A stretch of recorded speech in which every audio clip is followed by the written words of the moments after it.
neighbors. Welcome to another episode of Tipsy Neighbors. We are five friends with varied opinions and backgrounds. We openly and honestly discuss the subject of the day. No topic is off limits. In fact, if you'd like us to chat about something that's been on your mind, find us on the web at tipsyneighbors.com, on Instagram at The Tipsy Neighbors, or on X, formerly Twitter, at Tipsy Neighbors. Now let's get this episode started.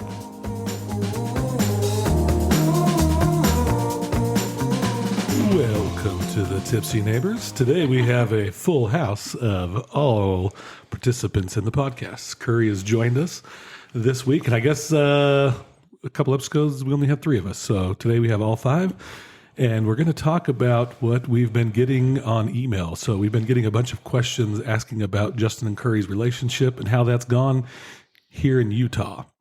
So today we're going to unravel Justin and Curry's relationship.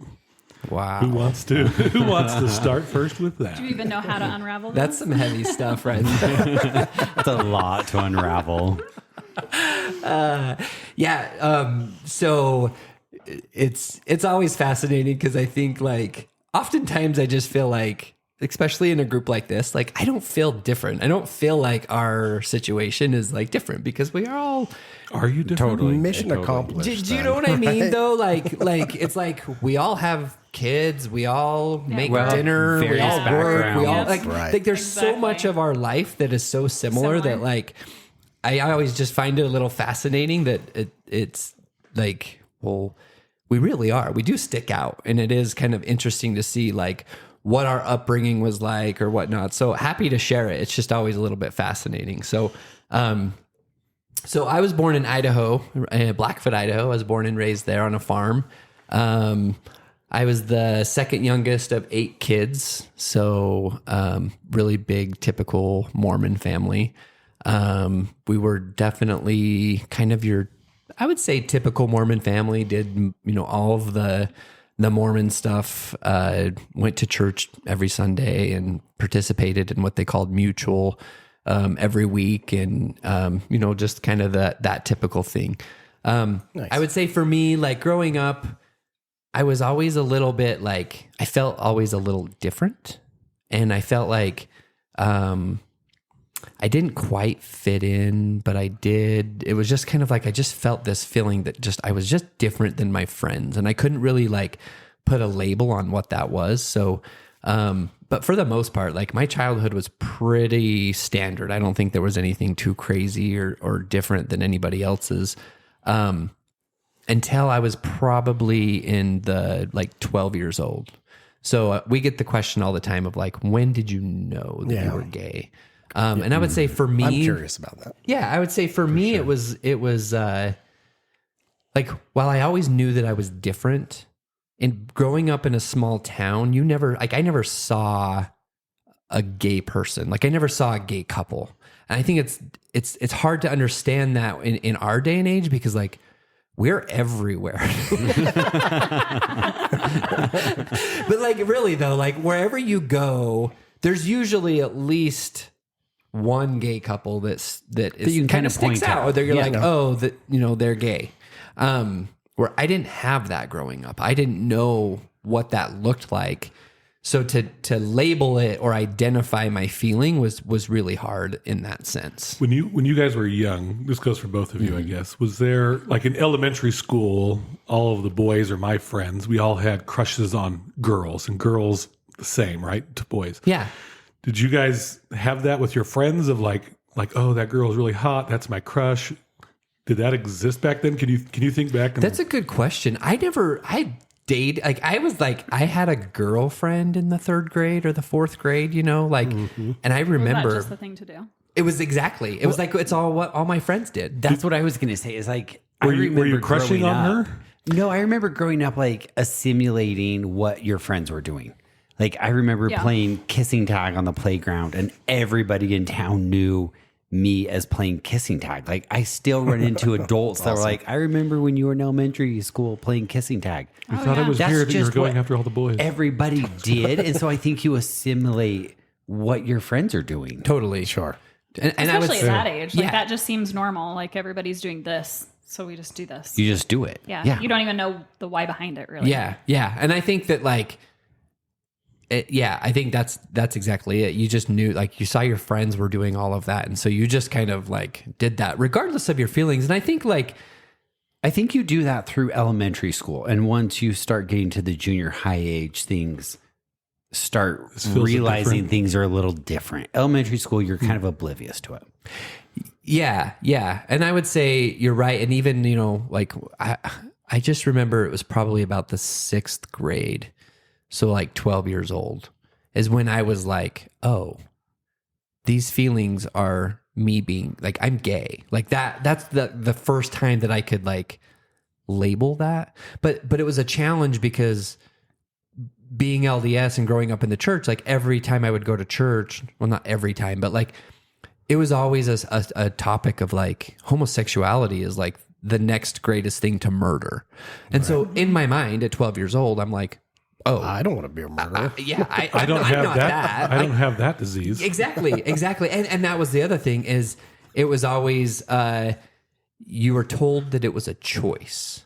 Right. Yeah. And so and so then you have to like I always was like, well, I never chose that. I don't remember making that distinct choice. That's like a so good I'm just point. gonna like not focus on it. I'm not gonna think about it. And it'll just go away because I'm not choosing this. Like does that make sense? Like, Yes. And I think that even going back to like, then you do kind of almost try a little harder to be what your friends are doing because you don't know how to act because you know you don't doesn't want to make be sense. this because then you're going to be a murderer essentially. Does that make sense? Yeah, the alternative is being horrible cast business. out to The outer gateway. darkness. Yes, exactly. So then you kind of assimilate more of what your friends are doing and you try even harder to do what your friends are doing so that is then not who you become. Wow. And I would say that battle, it did, you know, it started at 12 years old. And then as you go through puberty and you start to like develop your sexuality and also like something that like growing up, like my parents, I on the farm and stuff, like you saw what sex was, but like, that's it. Like you saw cows doing it. You knew that that's how babies were made. Like, but like there was Wondering where that was never, going. well, there was never a conversation. And I think that's where I'm going with this is like, there was never a conversation. So you are, you know, well, for me, I was developing my sexuality without any type of conversation or understanding of what anything was. Sure. The only thing I knew Learned about in the locker room. yeah, kind of exactly. stuff, Like, right? and well, that exactly that, and then you think about like we all grew up Mormon. We all grew up with interviews with our bishops, and we all got questions of like, do you masturbate? Are you involved in heavy petting? That was my favorite question. Okay.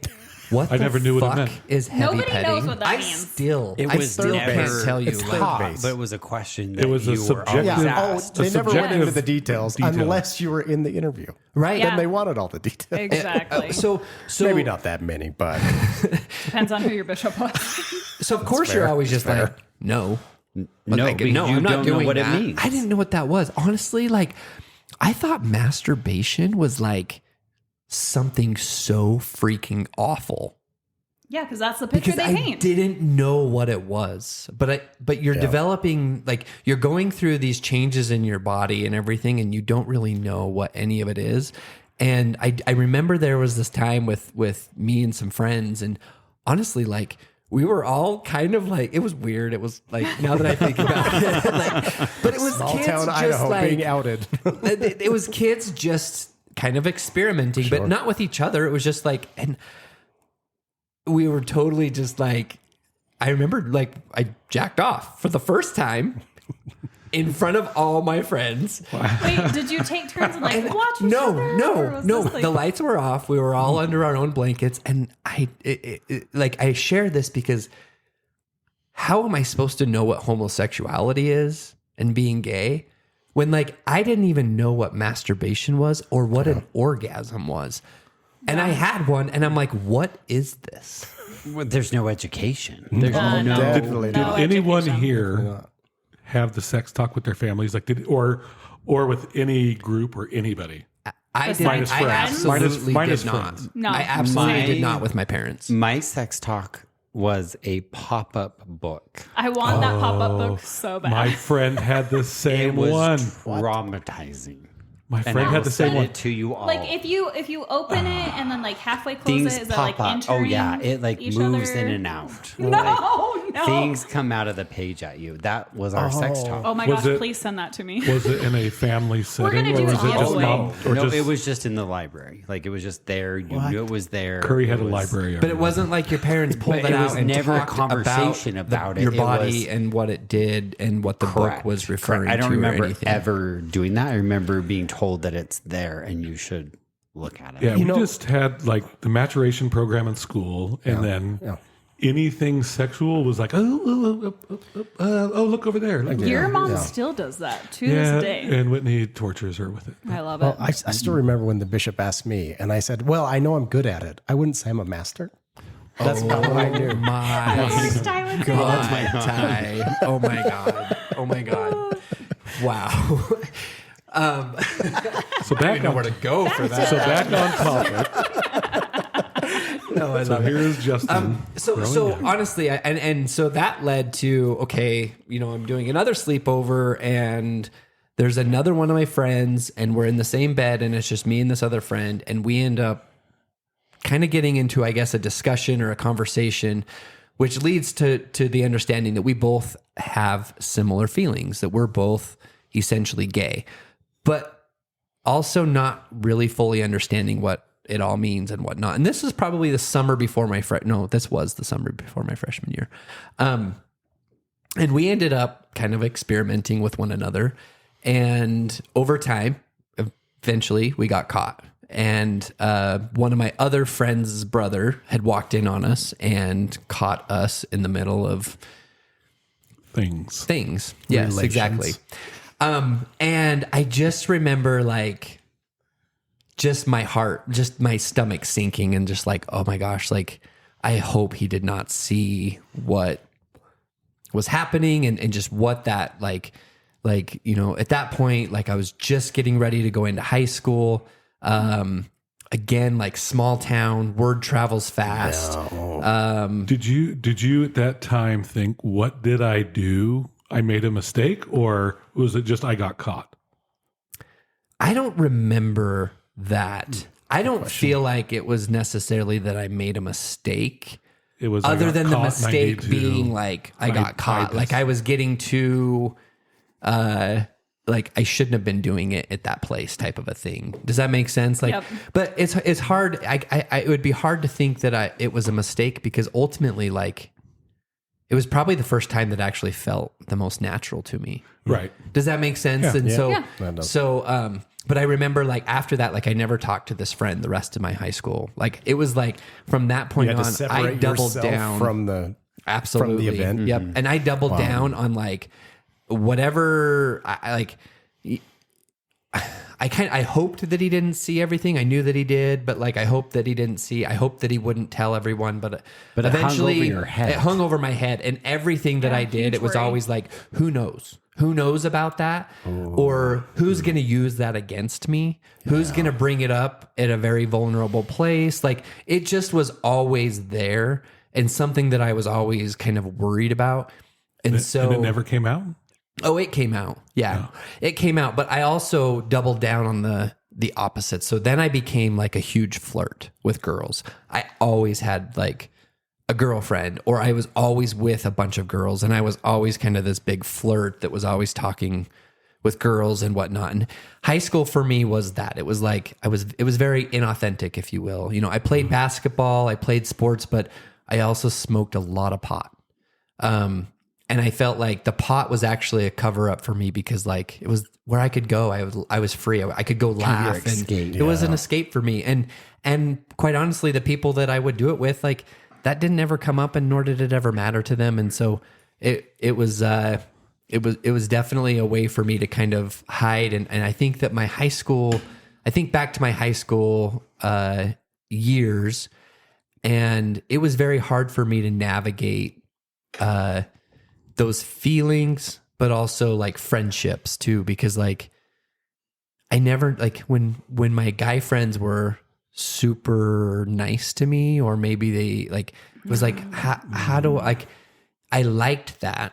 But how do you reconcile it as just a friendship versus maybe they are too? Yeah. And maybe you're hopeful that they are too, because you don't want to be alone in this, and like you kind of hope. Does that make sense? And so you can never. It was really hard to navigate friendships. So I also kept people at a little bit of a distance, but yeah. So that was always kind of an ongoing battle, and I think that like, you know, a lot of people are like, oh my gosh, high school was so fun and it was so great and it was so freeing and like you didn't have to worry about anything. And I'm like, I was going to bed praying that like I wasn't gay and that it would just go away. Like I was so like worried about what the future was going to hold, because like at what point is this either going to go away? Because again, like I didn't choose it. So when is it going to actually just go away?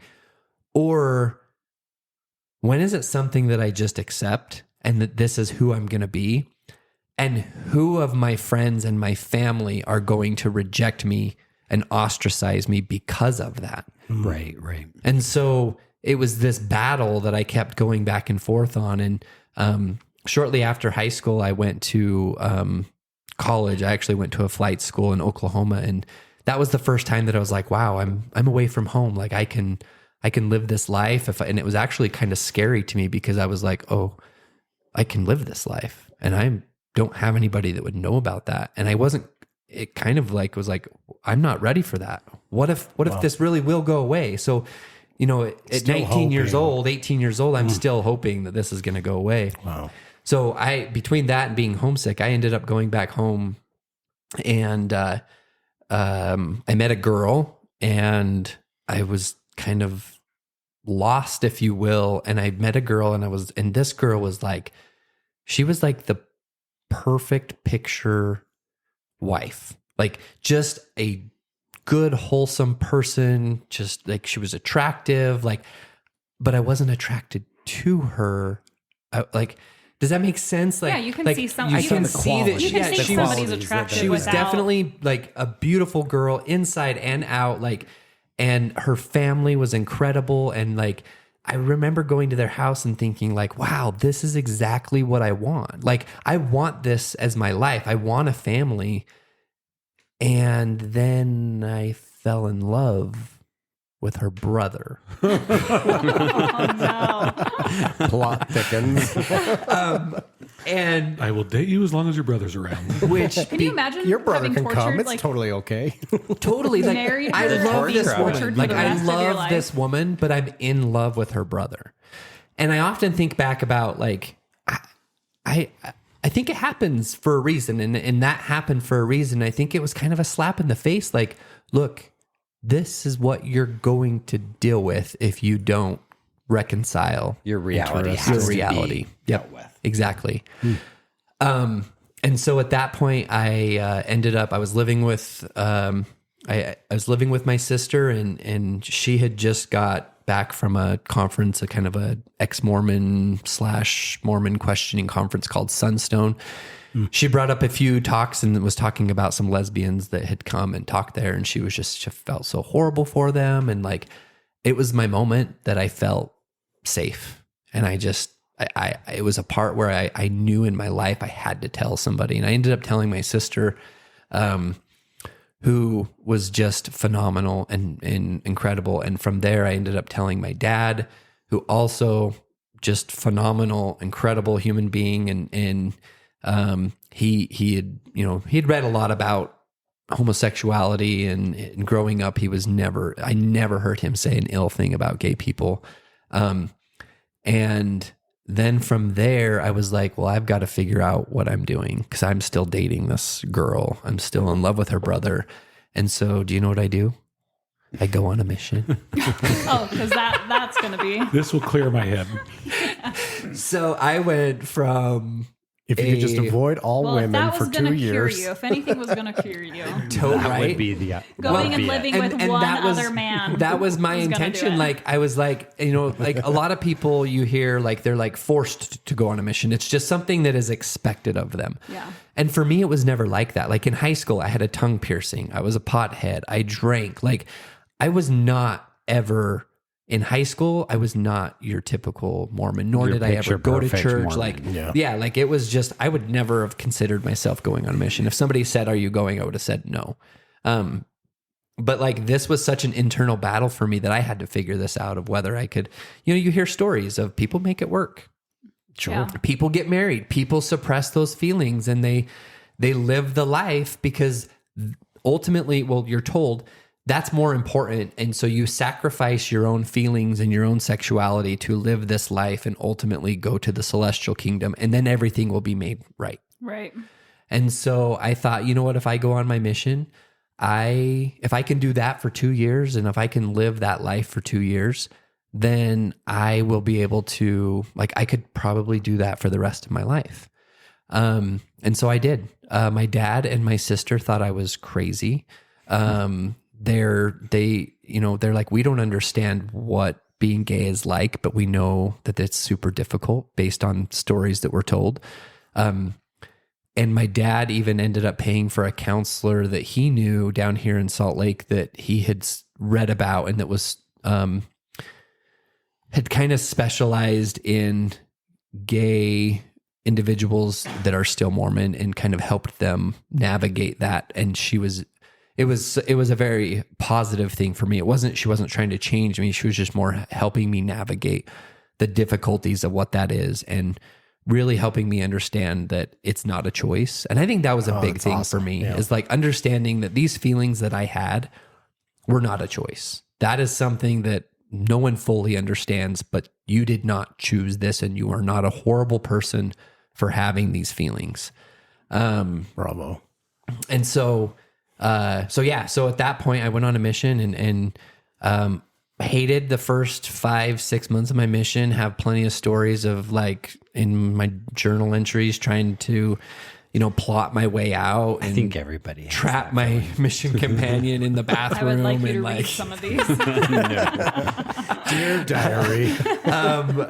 I definitely was not. I mean, I called my family all the time, like to survive. Like, and my And mission. this was before that was allowed.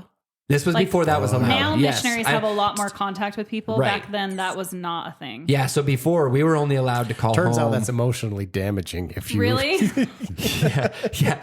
were only allowed to Research call home shows. on Christmas and Mother's Day. right? Yeah.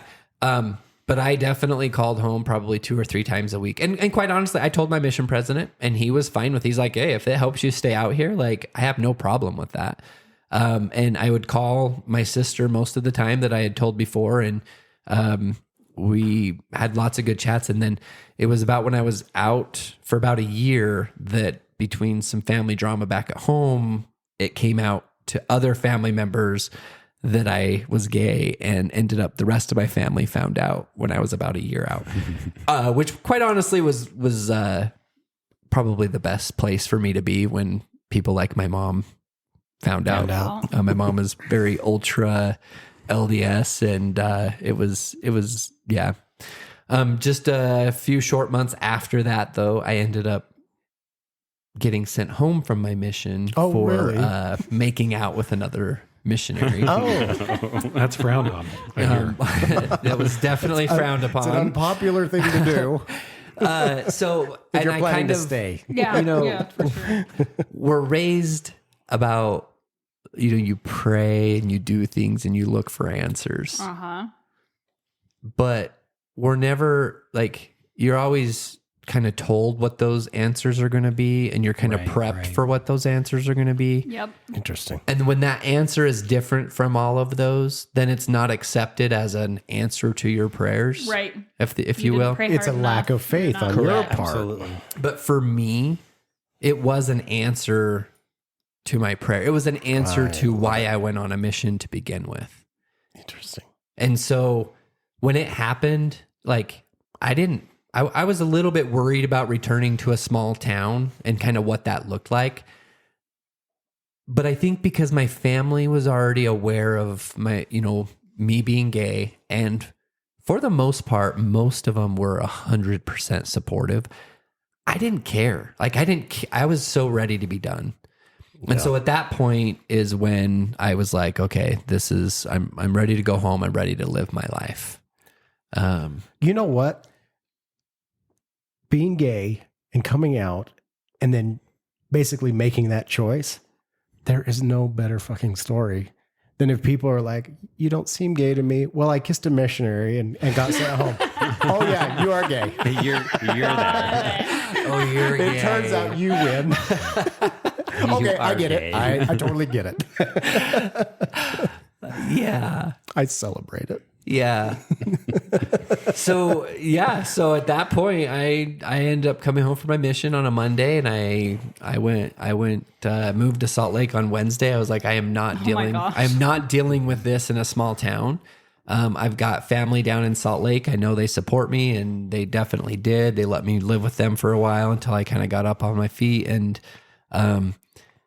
at that point, like I still kind of had my back and forth. Like the girl that I was dating before, like we were still like, can we still make it work? Like, bless She her was heart, fully she was aware. like, Wow. She was in it. At that, She didn't just shun you. no, and at that year, like when I had let my family know, all my family kind of know when I was a year out, I also let her know and her family as well. Wow. And honestly, like again, they were truly like in my mind, and still to this day, like they're truly Christ-like people. Like, You had a support system. yeah, most people would be like, ew, like gross. I Can't believe you pulled one over. on Yes, us. exactly. Like they would be bitter and Right. angry, and quite honestly, like, and if she had, and I'm sure she had some hurt feelings, which absolutely she should have, and she's, it's reasonable and valid to have those feelings when you're in that position, but like, they were willing to listen. Wow. And I think that's the big thing, is like they were willing to hear the struggles. They were willing to try to understand. It wasn't just like, you're this evil person who chose this life. It was, wow, this is different than I've ever been told. Like, tell me more and help me understand. And let us be there for you in that process. Absolutely. That's awesome. Absolutely. That's Christ-like.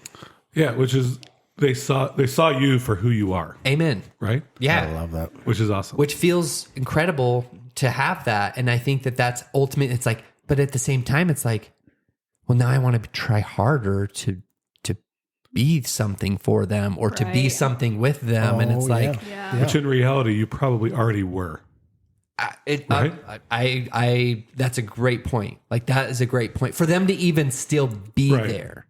Like, I agree. I agree. They saw something special there. Yeah.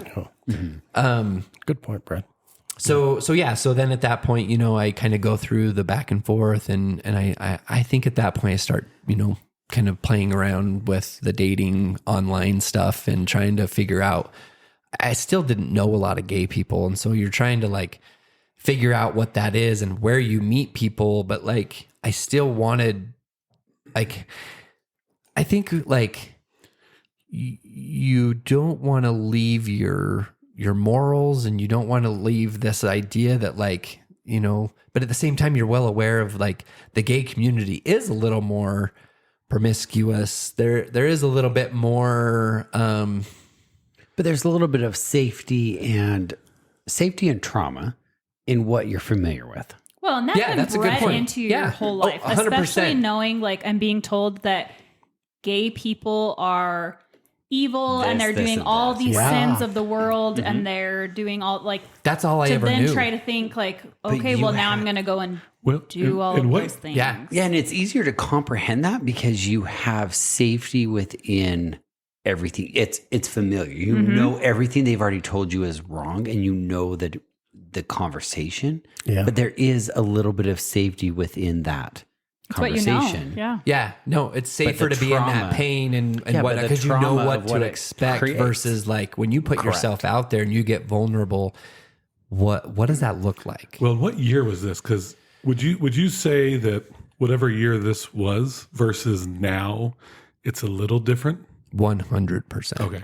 Yeah, would- 'Cause I think I I think that's a big thing to note because Yeah. when all this was happening, it was still in the shadows. Yeah, and so this was all happening when Facebook just started, like 2005, 2006. So now you even think about like on Facebook, you think about how many friends you have that you can see. Like I think about all of my friends and their teenagers who follow me on Facebook. They should not. I'm pretty clean on there for the most part.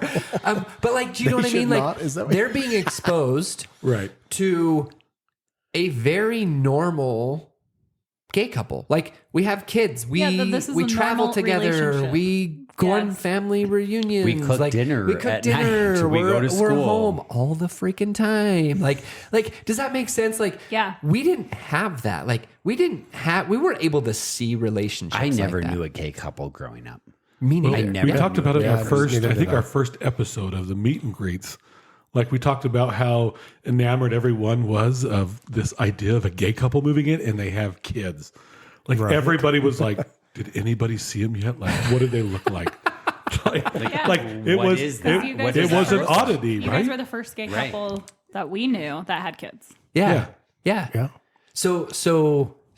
So back then, like I had no idea. And all I knew is that like, wow, like gay pride. That's literally what I Yeah. associated being Right. gay with is like, and back then it was even worse where it was like gay pride was like, they were like nearly naked on the floats. Like it Yeah. was like a Yep. big old sex party. But it was almost, also like- very controversial. and it was very Very, controversial. yeah. Yes, Very. yes. But yeah, so that's where it was like you were trying to figure that out. But honestly, like I met some really good people here in Salt Lake, and it was fascinating to kind of see the transition of even just like, and I think that like when people leave the church in general, there's this sense of freedom. And there's also a sense of like not overcompensation, but like Just be the what Making everybody up calls for going lost wild. time. making up for lost Exploration. time. The Yeah. going, Yes. the going That's a wild. nice way to put it. The Exploration of going what else is wild, out there. 100%. So I didn't get to try all this stuff. Now I'm going to go try all of this stuff. And I think for me, there was a sense of that, of like feeling that freedom to kind of go and do and whatever. Well, like, it's like a judgment free. yes, yes. And Right? Like not the caring. wildest is just Well, you like, find well, a network that is involved in that. Yeah. Right. Let me finish my beer and I'll comment on that. But also like you feel a little bit liberated because here you've been suppressed and you've been rejected for who you are, and now you have that opportunity just to be, and you just don't care what anybody else thinks or says. Well, and and you've it's had a almost like network- you want to be a little bit in their face about it because it's like you've caused me so much pain for the things that you've done and you've said. So now I'm going to go over the top to show you that I really don't freaking care. But you find a network that embraces that side, that embraces everything that you were shunned for growing up. Yeah. Now you have a network that embraces that side of you. And that is the liberating part. That's the freedom that you get. Well, and you they have to figure that balance out. obviously, in my own networks, my own experience like that, just being around people who know how you feel about, Absolutely. for me, it's 100%. addiction, Absolutely. right? So it's like 100%. just they understand, they get it. So they're there. But then I also wanted to mention, like a lot of that trauma was self-induced, right? Like finally you get to be you, let yourself off the hook. Yeah. Yeah. Like that had Yeah. to feel amazing. 100%. That's cool. But yeah, so then at that point, I dated a few people here and there, and I had a pretty serious relationship for probably a year and a half, 2 years. And then we ended up breaking up. He was from Alpine. And so We reject that relationship. and I'll break the news. Curry is also from Alpine. It's the Alpine Daddies. Those Alpine guys. Yes, I am. I heard they had money down there. Oh my! Oh my! Just kidding. Someone with a library. I heard this guy had maturation talking to the You got the wrong one. He's a gold digger from Blackfoot. So after I had ended my previous relationship, I was actually working at a kind of Alpine Days. It was kind of their city festival, and I was selling some exercise equipment, and my ex's mom was helping me. And as we were working, it just so happened this really cute daddy with two kids. Wait. Yeah, literal dad. Who you heard, and Daddy. it wasn't you just met him this time. You've heard rumors. I had heard a few rumors about this one, and we won't get too This far one? into this. Let's not get a lot of detail into that at this point. But I did have an idea of who Curry was. Everyone seemed to enjoy Curry. And I mean, it's spicy. It's spicy. I was meaning his company. Oh, thank you. His conversation.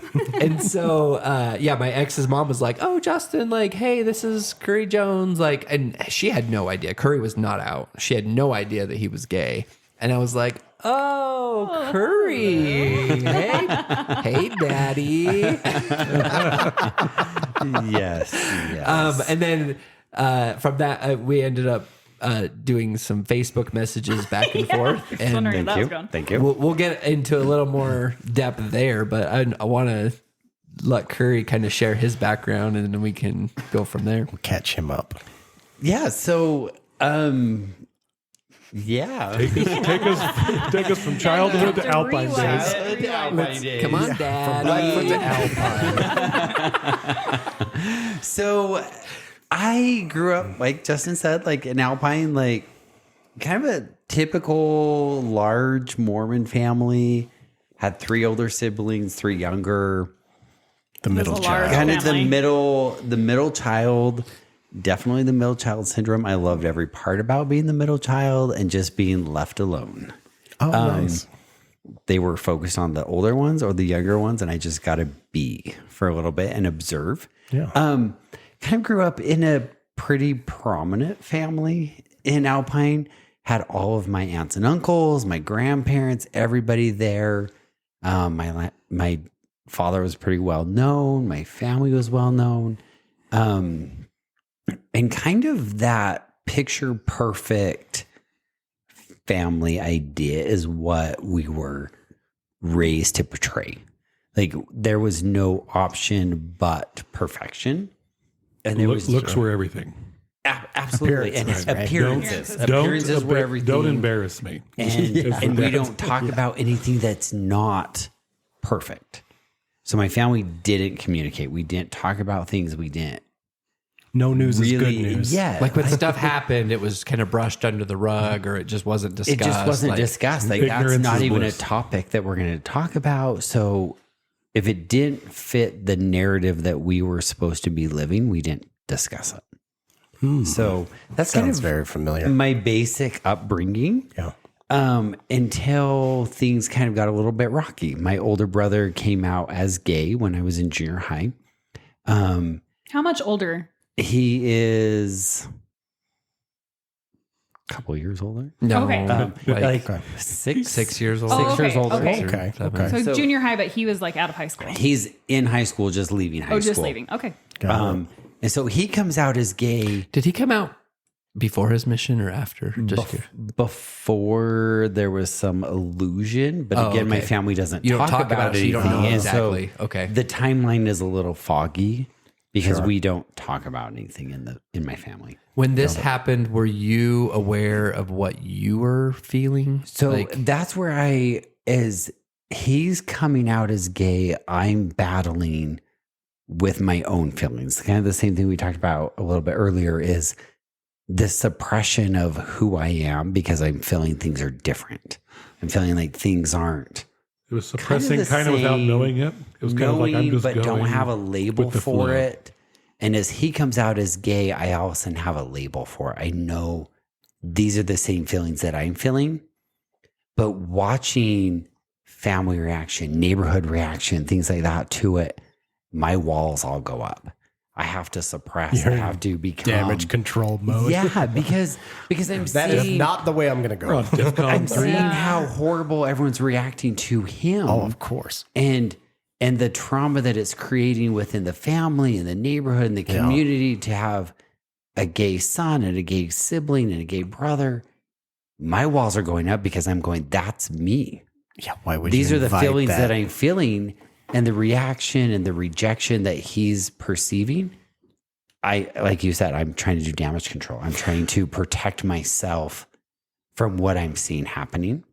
But you never talked to him about your feelings. There was no or anything. conversation. No, at this point, we were very I started pulling back. I started pulling back from him and from the situation because Distance. You didn't wanna be yourself. found I didn't out. want to be found out. Incriminating, I'm having all these same thoughts incriminating and evidence feelings with him.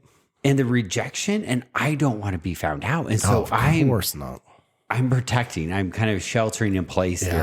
I remember that, like, you almost like when you're younger and you thought that maybe you knew somebody who was gay, you avoided them because you didn't want them to figure you out either. As you're still trying to process what your own feelings are and your own ideas. Is this really what I'm feeling? Again, like what you said, Justin, earlier, is you're told this is horrible. You're told this is wrong and this is everything horrible. And now it's you. And so you see a sibling go through it and you're like in freak out mode going, I don't want any part of this. And so, I started pulling away from him at that point and really kind of Understandably so. watching things unfold. And I think that's where, kind of going into junior high, we're going to jump to kind of the junior high phase. I had a conversation with my mom. I'm like, I am being told that I am gay, that I'm not the same as the other boys. Like you're being called this at school. I'm being called this in junior high. Were you kind of a flamboyant little boy? Absolutely. It was very obvious and very clear to anybody that knew me at this point. Like, this is what you are. So later I'm in still life, people were trying to like, "Yeah, we shelter called that. that. We called it." Oh, absolutely. When I finally came out, People were nobody was shocked. Yeah, we could have told, Everybody we could have told you this. You were 10 the years last ago. one to know. I was the last one to tell anybody. And so, like, junior high, I have this conversation with my mom, and I'm like, and I distinctly remember this of saying, Mom, this is what I'm being told at school. I'm being told I'm gay. I'm being told these are what I'm feeling. I think I am. And her immediate reaction was, no, you're not. You are absolutely not. End of discussion. We're not going to talk about this. Moving on. That's And quite I- invalidating. Oh, absolutely. And I Yeah, to not remember, even I be able to have a remember being conversation crushed, Oh, crushed by that of like, You're not going to help I me. was trying to, It's not a safe I'm place. Not trying to safe. tell you what I'm feeling and I don't feel safe anymore. And so my environment became unsafe. I had to, watching my brother, watching my own feelings be invalidated. I had to create a lie. I had to survive through a lie and create this facade of who I was, because who I was not acceptable in my family or in my religion environment, Really, or in my that whole community. environment. Yeah. Did you change things such as now you tried to ask or act more Did you do masculine? what Justin did? I didn't do what Justin did as far as kind of the compensation on the other end or swinging to their side. I definitely did not play basketball. If anybody knows me, that is not Anybody in for the some cards. badminton here in Alpine? Spank me. I mean, where's the paddle? Where's your equestrian I'm part? ready to serve. Or receive. Oh my. No, so I a later definitely, story. that was not in my cards. Like, that was not me. And so I couldn't swing that far to the compensation and the hiding. People knew me. And so I just shut it down. Wow. I just shut down and suppressed and started going through the motions. I started doing what was expected. I went to church every Sunday because that was expected. It wasn't actually even an option growing up. Sure. I went to the weekly activities, the Wednesday night activities. I did this. I did all of the things that I was told to do, Yeah. and things weren't changing. And so, like, fast forwarding, like, I'm still just doing what I'm supposed to do, kind of living this life in a numb state of the conflict of what I'm feeling internally, yet the lie I have to portray. And so I went on a mission. I went on a Mormon mission. I'm going to ask, did you ever feel like it would go away, that the feeling would go away? If whether it be if you just over time it will go away, if you pray it away, if you did all the right things, did you ever feel like potentially it might just go away? I don't remember that specifically of like, this will go away. I remembered I just have to suppress it. Oh, okay. I can't feel these emotions. I can't do this. It's not even an option. Like, this is not even an option for me. I just have to do what I'm told. And that's more of the life that I lived kind of growing up. And like you were saying earlier, Justin, about the kind of the high school is the fun, whatever. It was fun. I enjoyed high school, but I remember the internal battle that was every single day of growing up and going through high school and junior high of I'm being told this, I'm feeling this, but at home and at church and on activities, I'm being told everything about me is wrong. Did you have any close friends? I didn't at that point. I had friends. I had a small, probably 2 or 3 handful of people that were my closest friends, but I kept everybody at bay. I kept everybody at distance because those walls that I had built up would never let anybody in closer. Right. You're protecting yourself. I didn't want to be found out. I didn't want to confront it. I didn't want to deal with it. And so I kept everybody at bay, and I could be anybody and everybody's friend to a point. As soon as they got close, then it was like, oh, this is not okay. Like, I have to Create some shut distance. this back down. Ooh, yeah. Yeah. So I went on a mission. Try dating him. He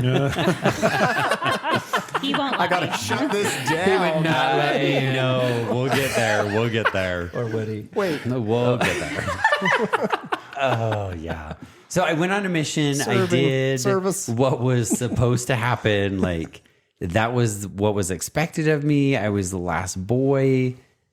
When you say that last boy, your two older brothers both went on missions. Both went on missions and both came home early, which is a big black mark in the Mormon huge community, especially in a small Mormon community.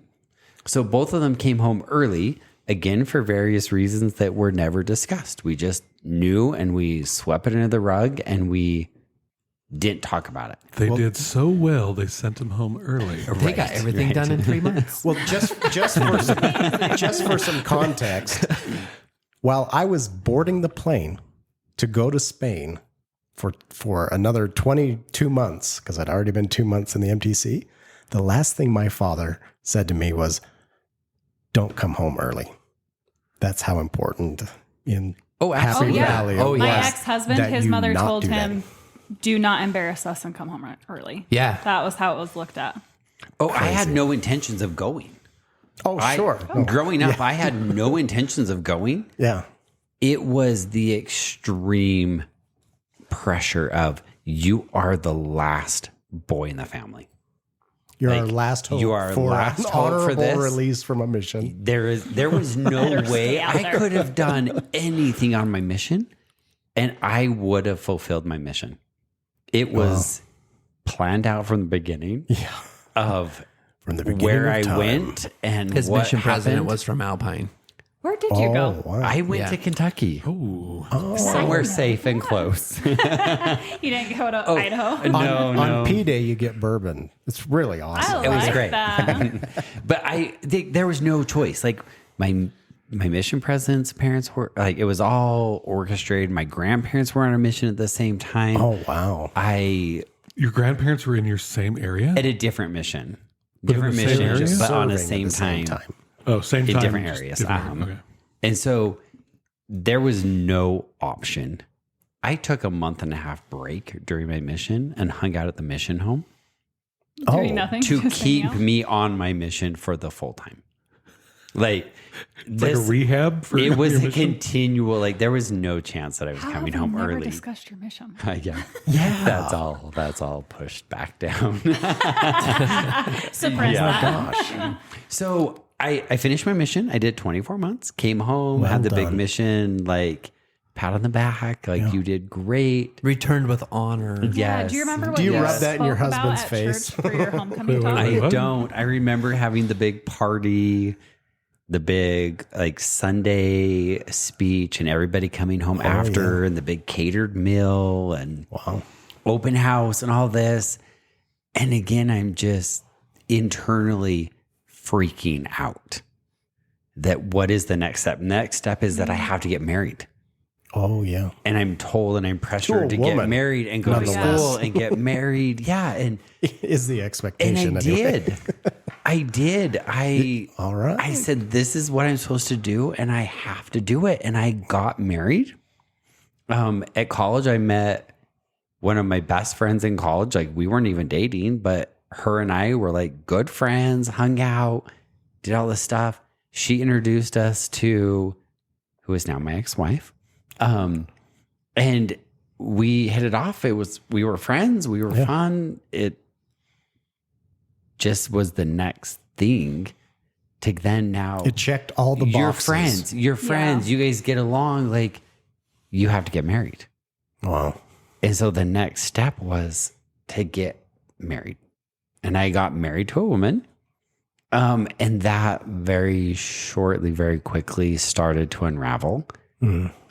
As you can't be authentic to who you are internally within myself, I realized that I wasn't there. I could not be there. I couldn't validate. I couldn't have feelings and the emotions for what was already dead inside of me and suppressed so far. Did you discuss any of the gay feelings with her before you were married? No, at this point, I had never since suppressed junior it. high The had another master conversation. master of with us. disguise at this point. Absolutely, living the facade of the picture perfect kid. The picture. I went on a mission. I did my time. I'm doing everything my family's telling me to do.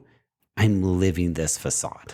Well, and I remember on my mission, I told my mission president about my feelings. Like it was like, and I think at the time I was hoping he would send me home for it. Like I was ready to be done with my mission.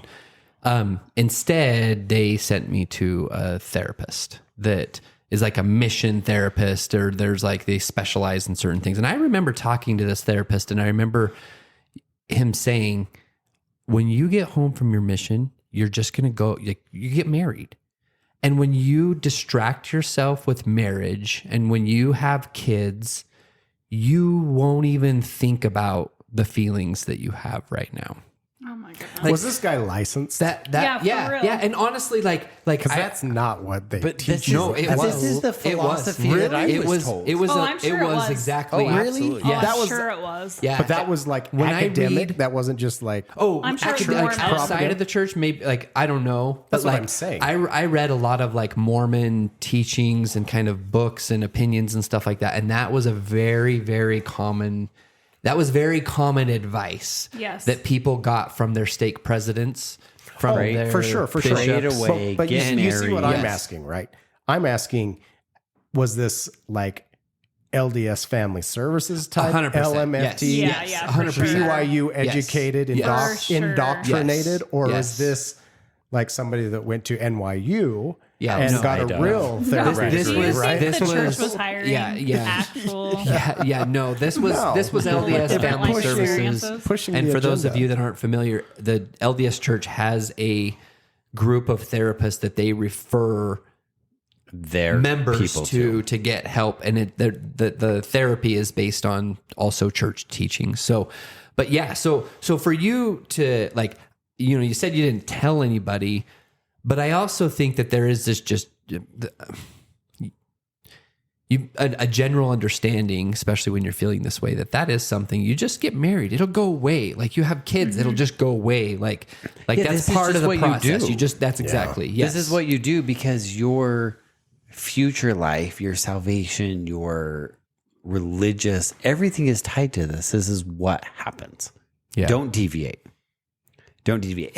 And coming from my family and my background, there was no deviation. Like, this is what was expected. There was no deviation. Yeah. And if you deviated, you were an outcast. Is that correct? And you'd already been threatened absolutely. by your mother if you're not deviating. Well, and at this point too, like, my entire life was connected to my family and the community. Sure. Right. Like, I worked for my father. My business was tied to him. My housing was shared. He was a co-owner of my home. Oh, wow. I worked, like Justin mentioned earlier, I worked for the city. All of my life and livelihood was connected to almost the status of being the picture perfect person. And so as the circumstances happened and as I was unable to be authentic, there's blame on both sides of my marriage, but we ended up getting divorced. And then I'm left trying to reconcile in Alpine, not knowing any other gay person in my entire life, Yeah. Wow. what it is to be, in my mind, a gay father with 2 kids. Single. Was the marriage unraveling before kids? And were like in your mind, was it unraveling before and kids may have helped that in your mind? I think there was definitely the unraveling from the beginning. Like, On your if that makes sense, end because or both I could ends, never you think? fully commit to a marriage because it was not me. Yeah, I when like what you said earlier. If you can't be authentic and you can't share emotions with the person that you're, when you there's can't, not a connection. and when there. you can't fully There's love not. yourself, how Right, are you ever supposed going to love someone love else? somebody else? Exactly. Yeah. Yes. And Good point. that's going to be felt. Yeah. Does that make And I sense? think Yes. that disconnect. And so, yeah, I think there was a level of connection there, but there was a level of misconnection that could never happen. Because like you said, Whitney, like, and I said earlier, I'm not authentic. I'm living a lie at this point. I'm living this facade. I'm going through the emotions, but there's no emotion in it. And I think that's the biggest thing. And so there, all of a sudden, as the divorce happens, even through the divorce, I'm still not out. I'm still not telling anybody. I'm not talking about it because in Utah County, as a gay man getting divorced with 2 kids, I don't want to lose my kids. That's unfavorable It circumstances. is not looked upon well in the courts at that time. And I don't know that that's probably progressed and probably changed a little bit. But at that maybe a time, I didn't even tell my attorney. My dad was in most of my meetings with my attorney. I could not tell him or her. Oh, yeah. And so there I am as this gay father with 2 kids trying to unpack 20 years of programming and 20 years of suppression. Oh, yeah. And now trying to figure out how I reconcile that with what life could be and how I could progress. And there walks in Justin. Oh, hey, girl. Hey. Well, how did you? So Yeah. the little piece before that. Oh, yeah. So divorce to Justin. How did you, like, when Justin moved to Salt Lake? That's when he started looking at, was it Grindr? You said, No, that wasn't around. Actually, or Craigslist. It was Craigslist. well, That's I mean, how For I met massage? the first people that I hung out with was Craigslist. so I guess Yep. Wow. I guess that's the You question. just of, called each other Craig. Hey, I mean, how Craig. do you from not knowing a single other gay person? How do you get out there? Yeah. How did you venture into this world? Right, because it's a whole new world. And allow yourself to do that. At that point, I started looking at friends, like friends on Facebook. Like, who do I know that is gay? And knowing who Justin was dating previously. Who was also from Alpine. Who was See, also who's from stalking Alpine. who?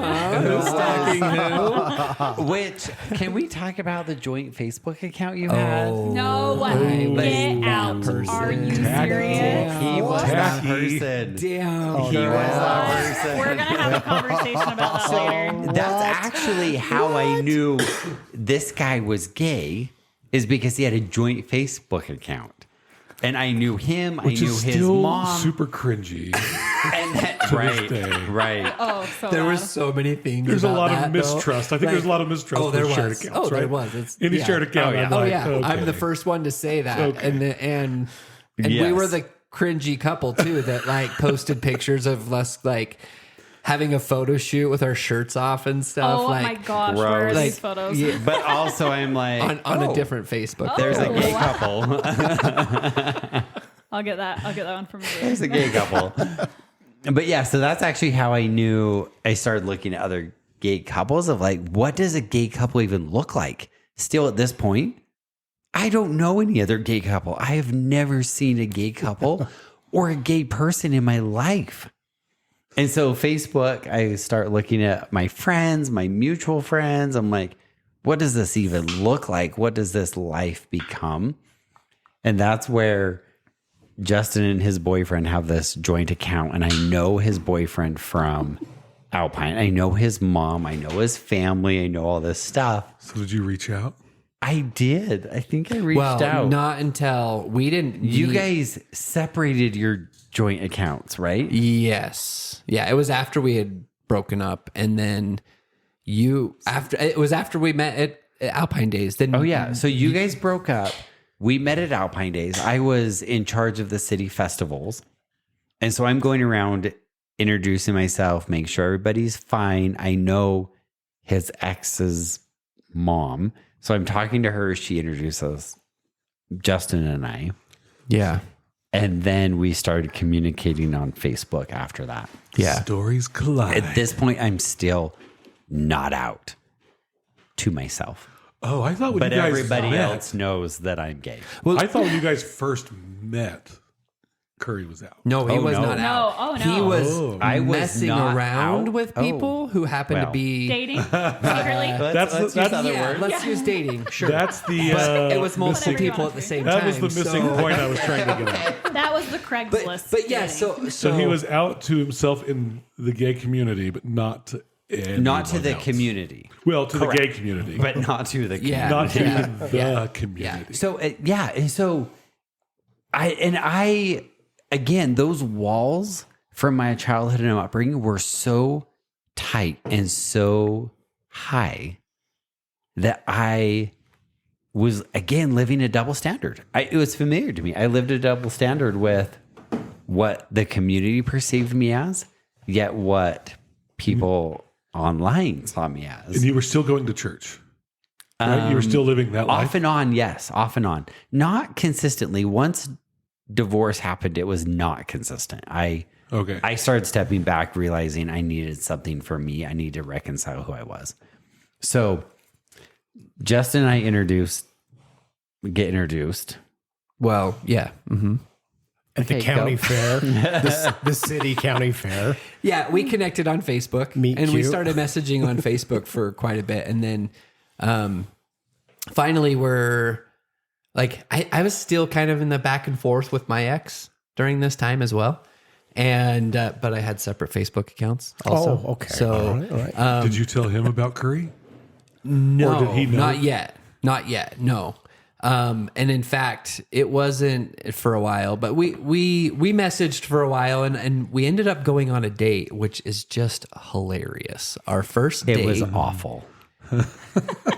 Really worked out though. Really worked out. Okay, so I'm your typical, I'm like you said, like I'm out. We use the words silver spoon meets farm boy dirt. Golden platinum 100%. spoon. Like Like Curry, silver spoon. I'm the farm boy, but totally out and proud. Like I did not care what people think. I thought that, yeah, that people that will have like some hesitations, especially down here in Utah. I thought, you know what? Like people probably like question it, but when they get to know us and when they'll be fine. Like people will come around. And so that was my mentality. Like I remember even talking to Curry. I'm like, Curry, like, what are you so scared of? Like, I don't get this. And he's like, look, my family, like they will hate me. They will hate you. Watching my older Like- brother, I knew what was coming. I knew by coming out and introducing this Justin wild. And at this Justin. point, Justin was wearing like a women's small in Jeans. clothes, right? Yeah, Yeah. jeans and t-shirt. And like, you should not have been wearing a women's small. eyeliner. Like, oh I yeah, love like it. I love it. So I we've am got pumping. great pictures. We got Oh pictures. my We should- gosh, we we should should post post some Social media. pictures. There we yeah, go. okay. That's hilarious. Yeah, yeah. Tell me I'm gay pumping without the telling me brakes. I'm gay. You're pumping the brakes I'm on pumping this. brakes. Well, on meanwhile, this. he's got. But I a have. three- Meanwhile, he's phone- got a phone down. 3-year-old and his adopted son, who at this time is about 10 years old. Yeah. And so he has to kind of account for that too. And he's honestly Yeah. still going through the divorce process. So It was forever. it wasn't something that was just done like quick. So, but the first date was just fascinating because here we are, totally two different worlds colliding, like literally two different worlds colliding. I show up, he had no idea, but I'm like, have like an big old bag of pot in my car. I'm like, I hope he doesn't smell this. But then literally But he we're not wouldn't finding it out know of what the it car. was. idea what it was at this point because I'm so sheltered. What is that stinky smell? Yeah, why does he Did a smell skunk so die bad? in here? And then I'm like, gosh, he lives in Alpine. I don't even know where this is. Where are we going to go eat? So I ask a friend for a referral down at BYU, and he says, hey, you should go to this Peruvian restaurant. Oh, it was not. Known You for guys, violence. we got sat, Silver and the spoon. first thing I noticed is the bullet hole in the window next to me. Oh, sure. Silver spoon. Silver spoon. And never been to a Peruvian. diet. I also didn't even know what I was going to eat. Chicken steak. Nothing. They And have here a I time thought, steak. and here I thought with a name Curry, I thought his I thought you were palate safe. was like, well versed. He loves Middle Eastern food. Casseroles This and is cream of gourmet chicken. for this Did guy. you have funeral potatoes? What kind of jello do you guys have here? I'm looking for Is there some cheese Jell-O in with, your Jello? with carrots, please. Shredded carrots. No, so and quite honestly, like we went through a hell of a time with our dating experience with each For other. a year and a half. We dated, and I would say we dated pretty like for the first 7 months. We had a great relationship. It was like kind of like he lived in Alpine, I lived in Salt Lake, and I would come and I would hang out with him, and then I would go back home. Like I was never allowed to spend the night when the kids were there because Sure. again, he's still not Well, out. at And that point, I'm still working on my divorce. yeah, and he lived right next to his sister. Oh, so that's So scary. like who's Anytime this You a can car? see- car was in the driveway, I a would hear non- about it on Sunday night A non-safe. about in who's, front who's of at the your whole house. family of there was a car in the driveway all night. Who's at your home? What? Just a friend consoling me Yeah. about what I'm going Yes. through. It's like living in Beijing with the Watchers. essentially like I honestly kind of at this point had heard stories about the friend because I have had like other friends who had to call their boyfriend a friend to their Yeah. family or whatever. And now I'm the friend. Like it was weird. Well, and It was weird. As the friend, you were accepted in the family. You were okay. They would let you come to birthday parties. They would let you come and hang out here and there. As the friend, They knew what was happening. There just wasn't a title on Well, it. they but knew it was he okay. was never out, talk right? anything beyond friend. And my family didn't know he was gay, and he was a friend, and they all, in a sense, embraced him. Well, I mean, I went to some of the birthday parties and I went to like different family. They were friendly. Certain family events, and they were friendly. friendly. But the moment that dynamic changed and I realized that my two worlds were conflicting and I had to make a choice one way or another, and I defined who Justin was to me, that stopped. No longer was the friend allowed at family events or Do you think the tongue kissing with grandma and grandpa around was a bad idea? Or And that's a great point. Neither of us are PDA. PDA at all. Like we don't even. You would hold never hands, know. let alone Yeah. kiss in front of people. But we went. It was a good 2 years, 2.5 years of like this battle. We went back and forth. We would have a great relationship, and then all of a sudden he would have literally, there was one time, and I will never forget this. We had an awesome time at my house. I had friends over, we had dinner, and after he literally had a panic attack. Like he literally ended up in the hospital. I was in the hospital because What happened? the conflict between the two worlds Was just was overwhelming. overwhelming that I God. had this great night. I think it was the first time I drank wine at your house Oh, no with this wonder. amazing dinner. The first time you drank ever, or just wine? I think just wine. I have no idea. I was an alcoholic by then. So. But I think the conflict of this world I wanted and this relationship I wanted was so prevalent and so there. But the conflict of the life I'd been living and portraying What you would have to give up. also, and Oh, what I yeah. had to give up, Losing they conflicted. So much stuff. my Your goodness. family, your livelihood, your house. Your like house. Your And job, coming home, like I everything, remember everything was still So like much was on the line. And Yeah. built based in that around other life. his relationship Well, with his And I family. The couldn't community. do both. Yep. I couldn't do both. And I think that's the night that I realized both weren't possible any longer.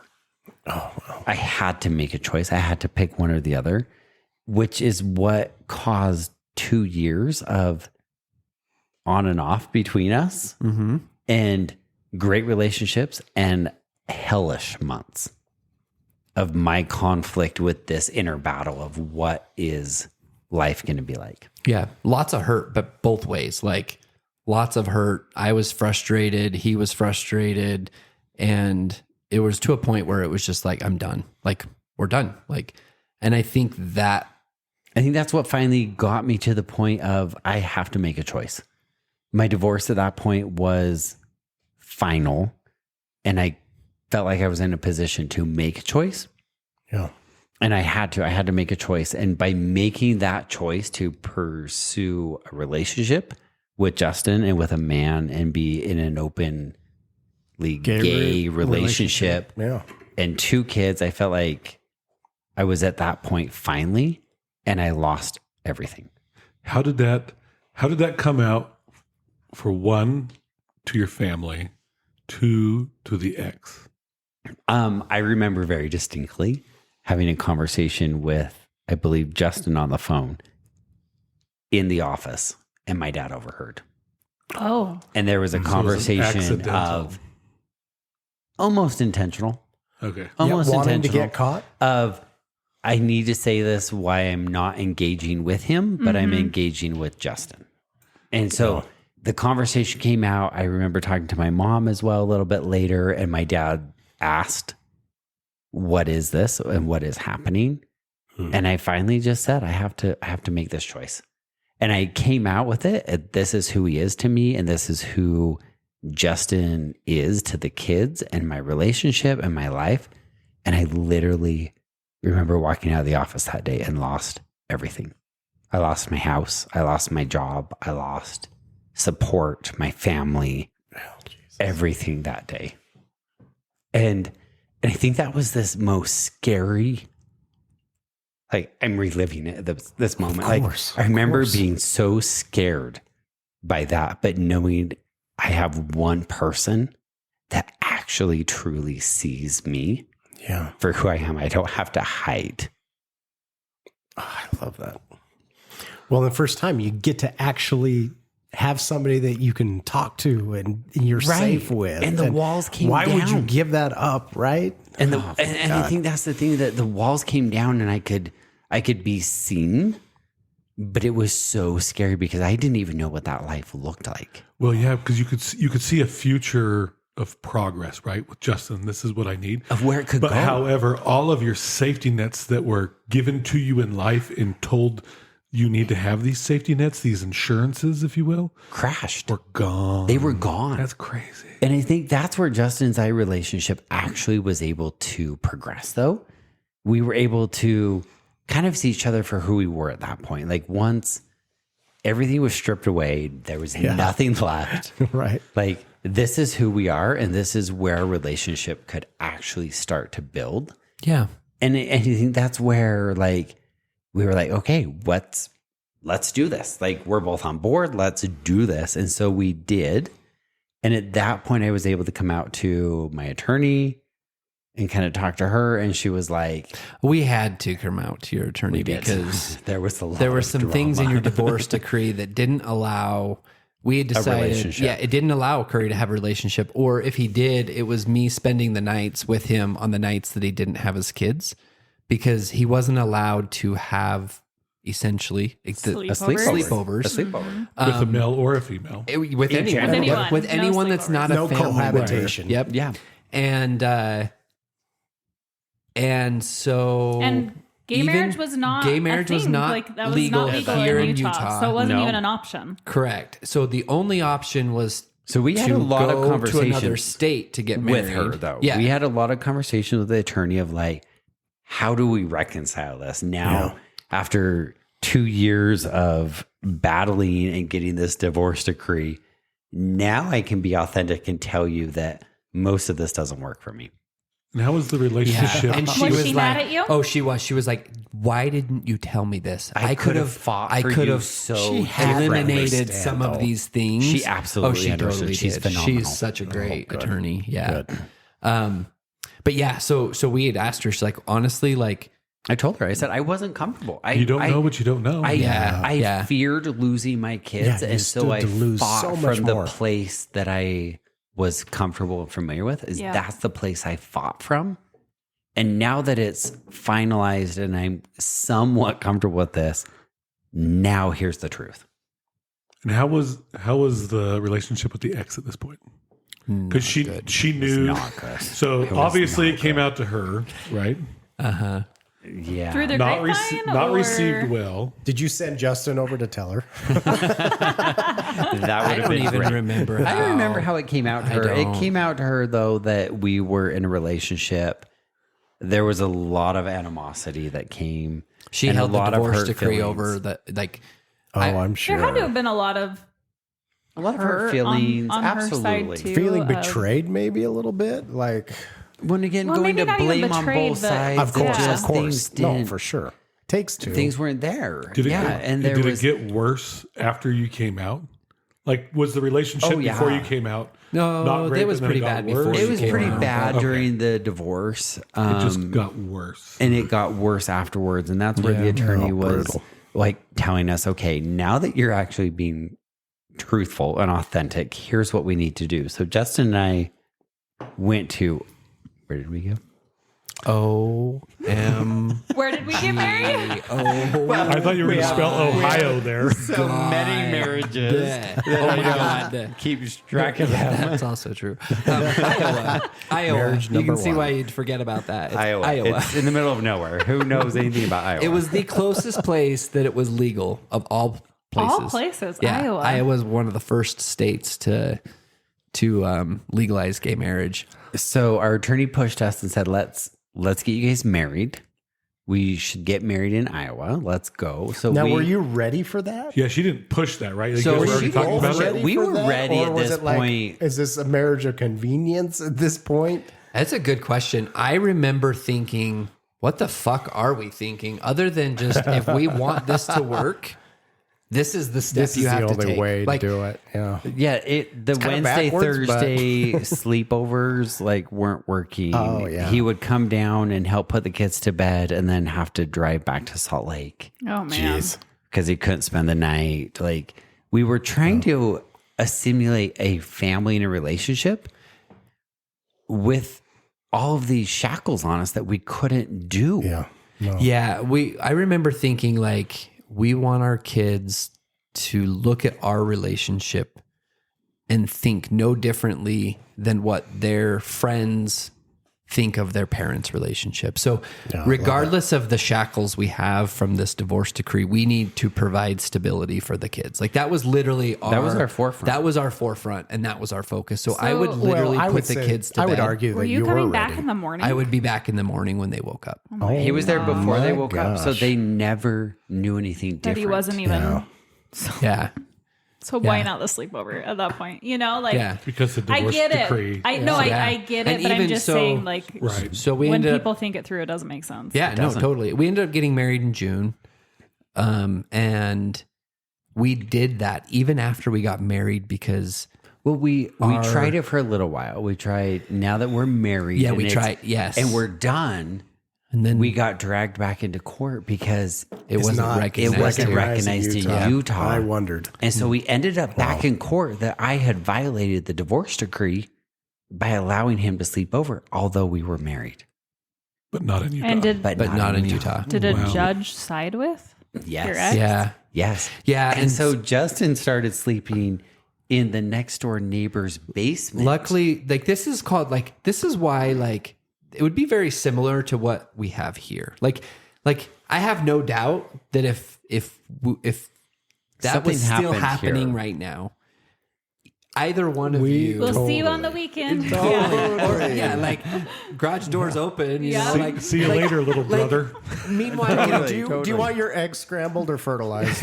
That's what I ask my sleepovers. we have oh wow, Ty. So Justin would not be sleeping here. or Brad and Whitney, we're coming to your house. We will not Or I ask would you be that here question. every night, even when the kids were gone. Oh, whoa. And I have kids that God. listen to this podcast, so there's that. I love it. I love it. No, but like, you know, we had an interest, like when we actually, it was a neighborhood that was just down the street from here when we first got married. We moved into it. We had people that wouldn't let their kids play at our home because of our family dynamic. Sure. But we also had people that literally opened their door and let me sleep in their basement, and they had kids. Does that make sense? Yes. Like they didn't. There, it wasn't. Yeah, that's they amazing. Braced us. I was a friend to them.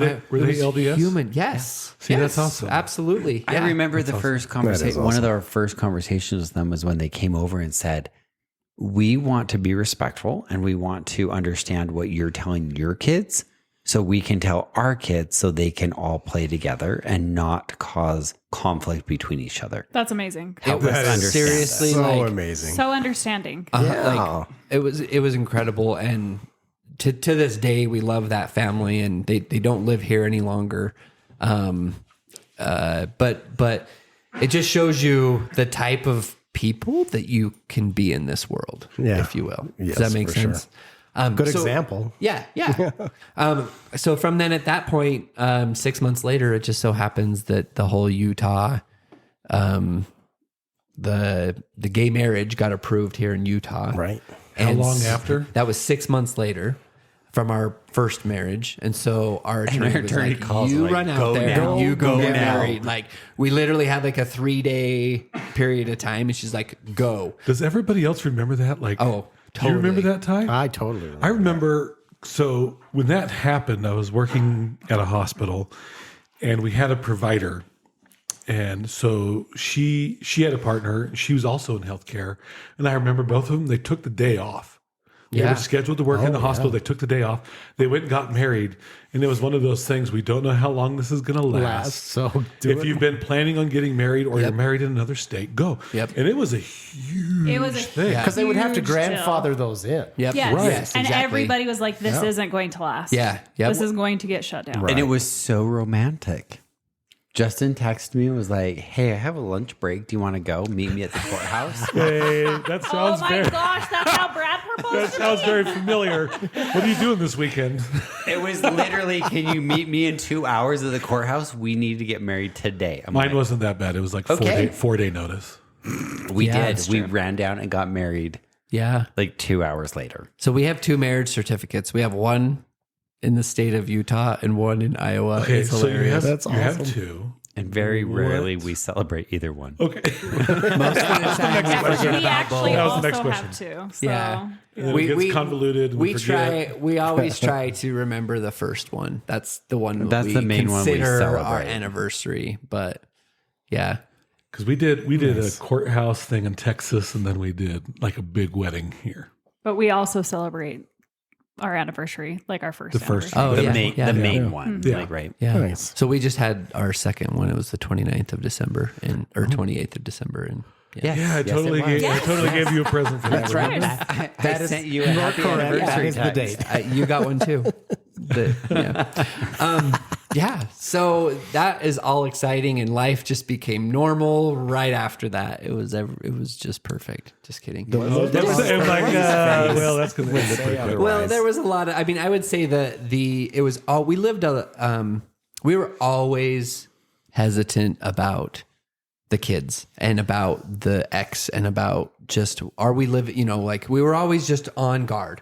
Are we doing everything right? Because we always just felt like that was held over our head. Sure. And you guys still live. It had been. And you still live in like the community Curry grew up in. Kind of. Not far. Kind Well, of. not At this far. point, we had moved here to Lehigh, and so Well, it's not But yeah, far but it's from not how 10 far. minutes, And no, 7 it's not. miles. Yeah, Like, yeah. not far at all. So Yeah. you're still roughly in the community. Like, have you oh, absolutely. felt anything from the community as far as like outlash or just rejection of any sort? From the community Like when or he from came his out, family?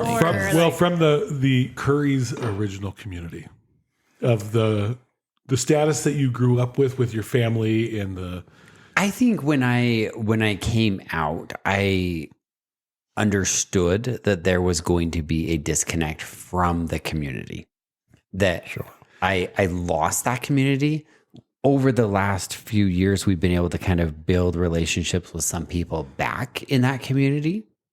But I haven't personally reached out to a lot of those people because I know where they stand. yeah. I know you've I built a know new life. relationships and I know reactions as my older brother came out. I know reactions and relationships as their own kids have come out.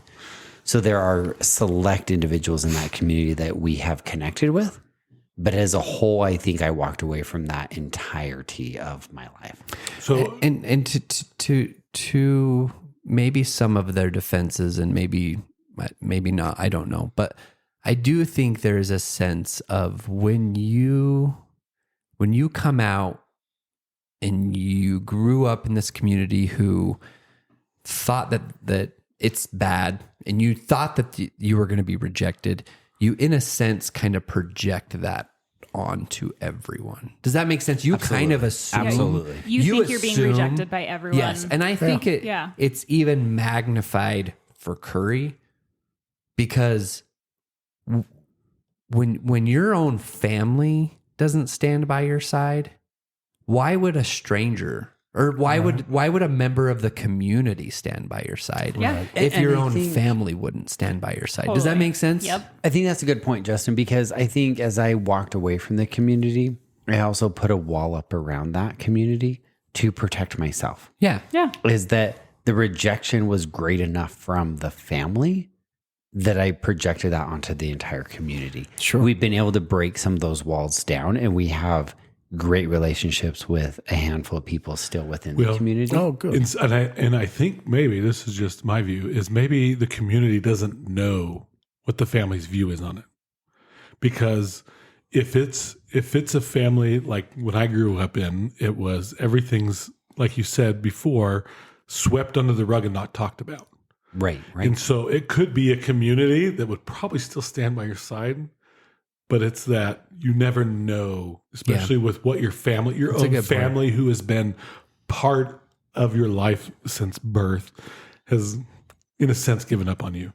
And it's the feeling of like, well, everybody that they're associated with is probably also rejecting me, when in reality it might not be. But Yeah. Yeah, and I think that's the biggest thing too, though, is once you lose community, you have an opportunity to rebuild community. a new Yeah. community. And you find a new community. You find neighbors like you guys. You find neighbors like this neighborhood and other neighborhoods that we've lived in since then that Yeah, that first neighbor, like that's a huge thing. that see us for who we are. And at that point, there was no hiding who we are. It was all out there. And I think that was the biggest confidence booster to help us start regaining community and seeing people for who they were and feeling that community sense. That in a sense, I didn't need to go back to my community prior to rekindle relationships there. We have a community now. Yeah. We have a support group. We have neighbors. We have this loving network. I didn't need to go back to that. Well, and I would guess that it's not too dissimilar from like divorce when your community, your neighbors, all of a sudden are forced into this situation where they sometimes feel like they have to choose sides. Yeah, they're split. Yep. You know, and it's like, am I loyal to her? Am I loyal to him? And in, you know, in your Yeah, case, where that might be does the this go? same thing with the family. Right. It's like, and then some of the quote unquote devout might be saying, well, he's committing sin, so Yeah. I can't choose him. Right. Right. But then thank God there are people out there that are like, it's still Curry. You know, Yep. we Yeah, it's love the him. same person either way. Yeah. Right. Absolutely. We always Yeah. accept him no matter what. Does see us for who we are, and there's no reservation. That's awesome. So I do feel like I have one. Yeah. Good. And so going back to, remember how I said like, oh, like we'll just send your family cookies, we'll convert them to Yeah. loving us, Yeah. like it'll totally work, it's It'll be gonna be fine. great. We tried. It did not work. It did not work. We tried for the first probably 4 to 5 years of our marriage of trying to reconcile and try to build a relationship with them. And it was hard because it was like, Curry was always welcome with The kid. his kids On your own. on his own at their house. But it was clear that I was not welcome and I was not a part of that. Well, that was told to us from my parents. Right. No, that was You clear. are welcome here, but he is not. Yeah. And But at so that point, also, like, you're what's the married. logic there? Too, like, you don't change who you are because Justin's not standing by your side. Like, the logic is so odd. yeah, well, yeah. Yeah. We'll have to bring them onto the podcast. to Only, kind of see. only one of you is truly gay. Wow. Which one? Wow. Well, I'll send out an invite. I would love that, actually. I know. Google their phone number. But I want to, like, the thing is like we so badly wanted to be a part of the family, and we wanted to be accepted, and we wanted to be included, to the point where even knowing that I wasn't welcome at their home, and Curry was like, that's part of why I feel like our relationship and the way it is from the day one, he was like, absolutely not. Like, I will never come over here and leave Justin home like that. I would never ask you to do that. I would never, it was like he was very clear, and that was the boundary he set. But we still allowed them into our home.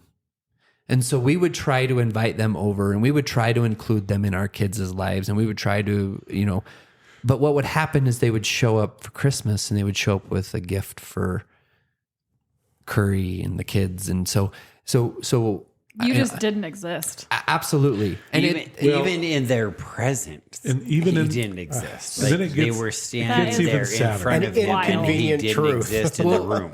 yeah. Well, Oh my gosh. And then, so then in retaliation, I will admit, I become bitter. And Who wouldn't? so then when we Understandably run so. into them in public places, I'm the type of person that's like, oh, hey, Piper, this is your grandparents. You've probably never met them. We'll get into that in a minute. We do have 2 other children. Yeah, because Yes. I'm like, that's Yes. where Yeah. the sad Super part. important. Oh my gosh, that's But- hilarious. But though. so I am that. Do they even respond? I intentionally say things that like It's probably like my mother, where I'm it's like, I make things awkward because I'm like, I'm just done. Like, I'm sick of it, and I'm like, how have you even let yourself get to this place? Okay, so Yeah. but it I got say to the this. point I say where- this because Oh, go ahead. I since have written them a letter, and I apologized, and I expressed the importance of all of our kids, knowing them and being a part of their life, and knowing Curry's background, and knowing where Curry came from, and that there's great qualities that come from his parents, and no response. But I also have written letters to each one of my siblings asking and pleading for a relationship and letting background and past just go, and let's rekindle a relationship. And I have also received no response. Did you think send they're- them certified? Like, do we know they actually received Oh, them? they got it. do you We think they're heard worried about in losing other status? messages that they had received No, the letters and I and chose I'm not sure. to respond. I don't know how to answer that. I don't know. What was your question, Ty? I said, do you think they're worried about losing status with your parents? Like if they embrace you guys as a family, is that going against mom and dad? Would they feel slighted? That'd be a great question. I don't know. Yeah. You have one that's done it. But not one that has done it, but she also lives out of state. And she doesn't True. and she doesn't go That's to true. church either. So she doesn't have the So how did it look? So you had 2 kids at this point, like Yeah, with so- the first yeah, marriage, and then you. Curry had our oldest Curry adopted with his ex, and he was special needs from Africa, and then Curry's biological Asher, Yeah, our biological daughter. yes, and so those 2 came from Curry's previous marriage, Which are the 2 that we had through the divorce Yes. decree and the From the first sleepover. marriage. That's where kind of all that played into place with But those you'll have to get 2. into that story of your oldest because that's a cool story. Yeah. Another story there. Yeah. And then about 5 or 6 years after we were married, we're like, you know what? Like, we should have more kids.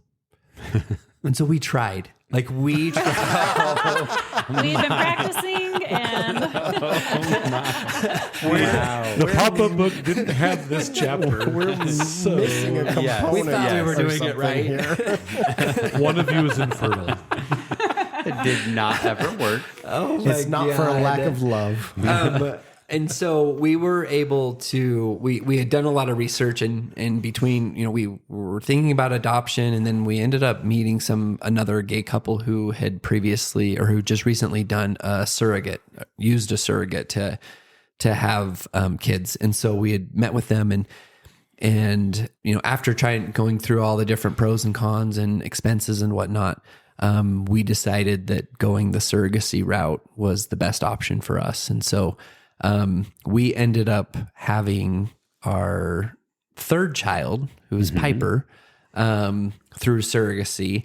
And at that time we were like, it was expensive, and we thought, you know what, this is a one-time thing. Like, Yeah. So we chose to use my sperm. And so so Piper is my biological With a child donor. with a donor. And then, we kind of went about our lives, and it was great and wonderful. And then we thought we would never need or want to do it again. But we thought that you would never have another. I know. And then we moved into this wonderful neighborhood, and there were just kids running around everywhere. Well, and one night we were White sitting picket down fence.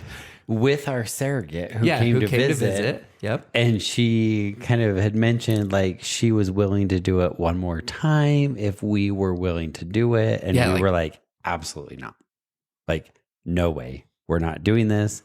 In the meantime, we're paying storage for these embryos. How Leave many my embryos? freezer Every year, this is embryos so it was alone. like the 4th year that it was coming due again. Of like, oh, do you want to renew the storage of your embryos? And we had like 11, 12 embryos in storage good for and you. freezer.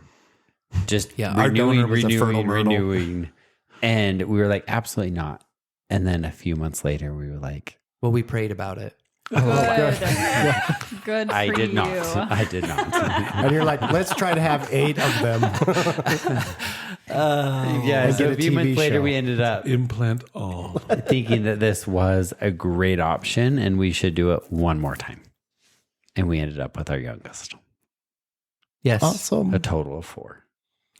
And that's enough. Who has become Whitney's best friend? She is Yeah, my it turns best, out. best Whitney. friend. She Who stalks is on her Whitney. 3rd night tonight of no binky? Oh, Yes. Wow. And tonight, Right. sad. It's I so know it sad. broke my heart. Does she I have know. it during the breaks day, my or is it heart just when the the my night? heart. The babies first go. night, I They was like, "Oh my disappeared. gosh, this is so traumatizing! Like, what are we doing?" I never felt this with Piper, but like the first night, I was like, "What are we doing?" Like, oh my gosh! And then tonight, I put her to bed, and she's like, "My mouth misses my binky."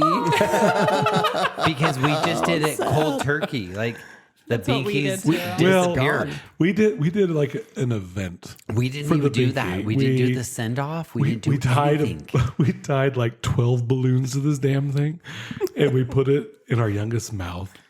We put her outside. Well, she's supposed to gonna release piss it Justin to off the because it's Binky literally. Fairy. Yes, I'm It's literally cringing. He's to be cringing. honest. They were biodegradable watching this. balloons, by Thank the you. way. Thank you. Yeah, right. Biodegradable balloons. Yep, they Yeah, just, right. they've disintegrated. You It's caught them fine. in the next But neighborhood. she went out into the middle of the street. We have a video of it, and she was sucking on this binky, and we're like, "Okay, let it go." And it went up, and like the look on her face was pure confusion of like, "What the hell is happening?" We're like, Well, like she "That's didn't your only. understand. That's your only binky." And then it's gone. It broke my heart too. Like I hated It's so that. sad. We're like, "Remember your binky?" And then it she went up with cried the for balloons. days, Those like every time at night. She those wanted it. biodegradable balloons. Oh, That's but where it my went. mouth misses My binky. mouth misses my binky. Yeah, but luckily she's done really well. She's hasn't- done She great. hasn't really We've cried made too sure much, she's really tired for bedtime. yeah, Perfect.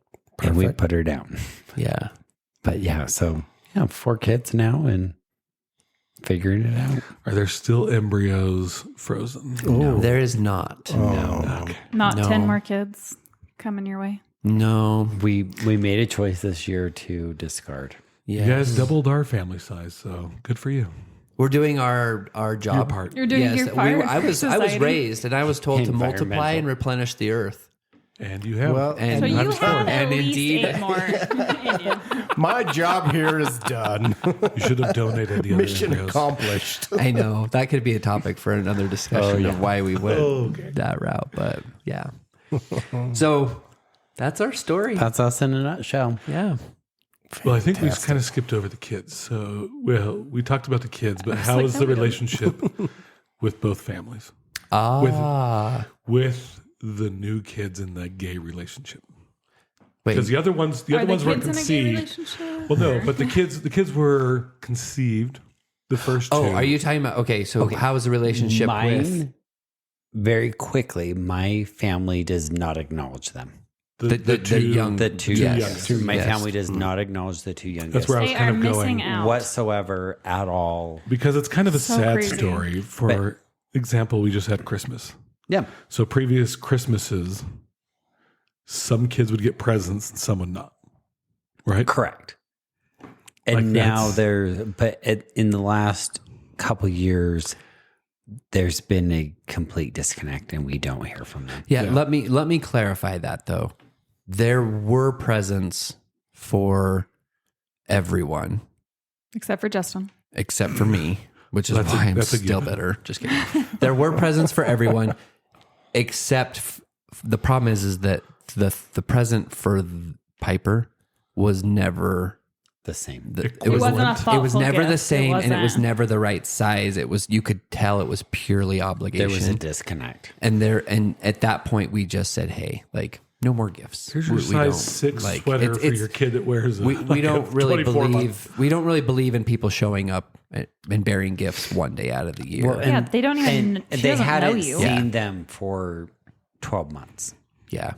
Yeah. And so then they at show that up at point, Christmas as an obligation. at that point, they quit bringing gifts for Piper and then now Sevi, but have still brought gifts for. Did they the bring older them to two. your house? They No, didn't. they would Okay, they drop brought them them off. to They would drop them off your to my ex. ex's Okay. house. Yeah, Oh, wow. Okay. that was always. I mean, That was always a that little was odd. always so odd to me, and I think that it was always like a little bit bitter for me. Is like Curry's ex put him through a lot of hell through the divorce. Yeah. Absolutely. Created a lot of pain, if you will. Yeah. And here in my mind, I'm his husband, and we have a great And we have a relationship. thriving relationship. And bringing joy to the relationship, both of us. But yet they'll go and they'll invite her over to their house and not me.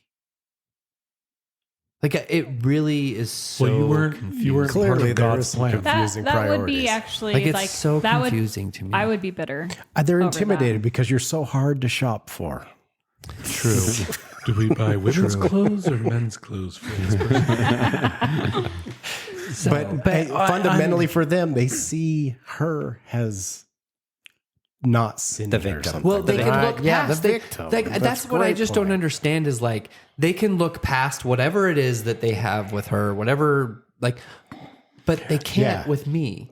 Does that make sense? Because Yes. it's one thing. I mean, it know a doesn't, lot of people that but I don't understand fully embrace our situation. Yeah. But in no way do they ever Go out of their way reject us or like, to make it weird. yes. Well, that's what sucks, because in our community here, in our neighborhood, everybody sees your relationship, right? And they see you for who you both are. Yeah. And it sucks that, like, that's what I want listeners to hear, is it kind of sucks because the family doesn't see you both for who you are. Yeah.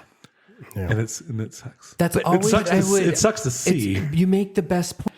I'm driving to Salt Lake to sleep over at my sister's house because I can't sleep over at my house. So I have a complete stranger of a neighbor who says, "Whoa, we welcome you This into our isn't home." okay. That's not okay. Yeah, you don't need to be driving all the way to Salt Lake. Like, just come sleep in our basement.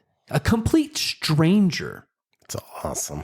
But yet you have family, blood-related family, who can't even have us over for a Christmas party. Or dinner. Right. Yeah. Well, there was a story In a you guys- barn. dinner. In a barn. But on the flip side of that, I want to acknowledge. It's called a manger. The It's called an event center. complete opposite reaction that your family has had.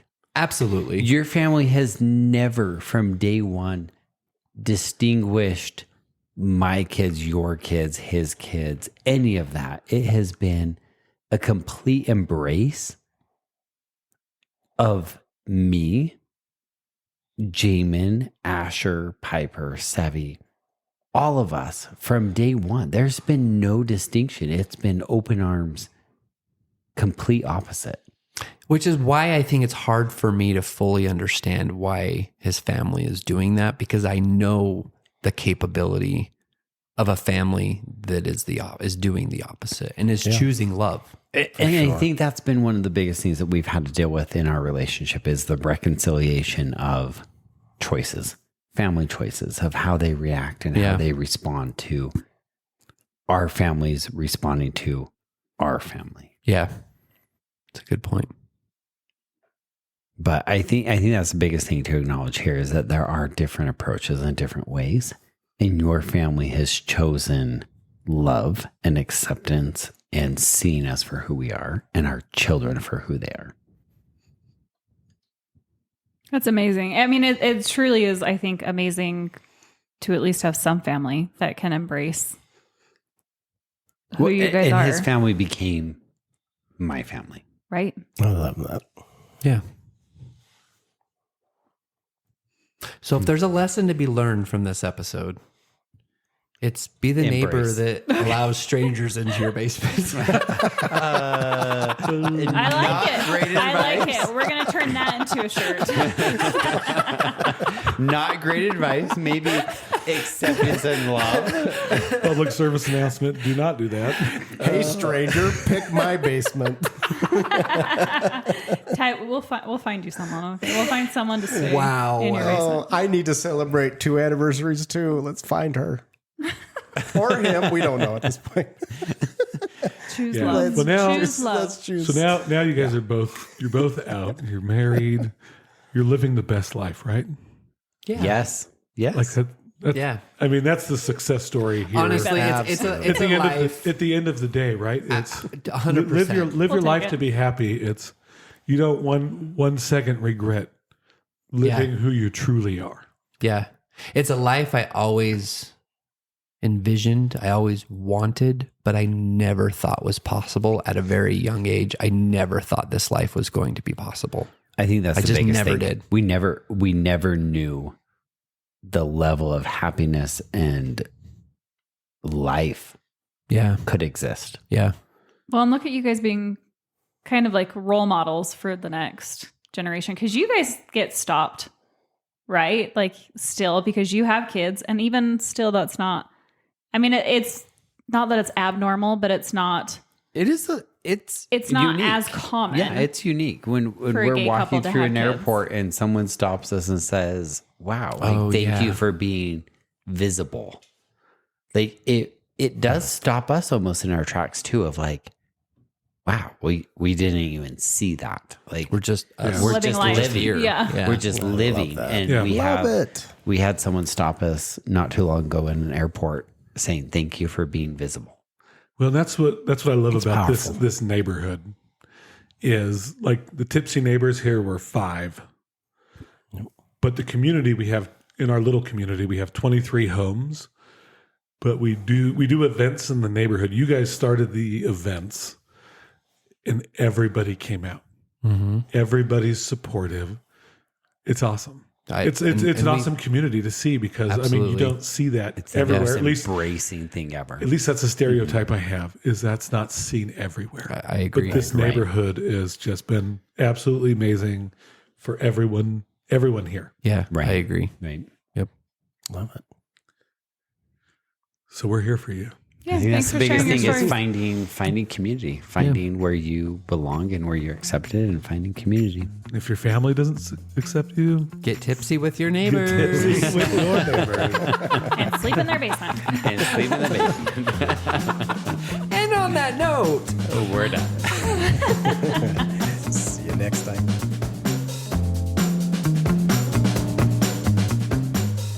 That's going to wrap it up for this episode. Don't forget, you can find us online at tipsyneighbors.com, at the Tipsy Neighbors on Instagram, and on X, formerly Twitter, at Tipsy Neighbors. We hope to hear from you soon.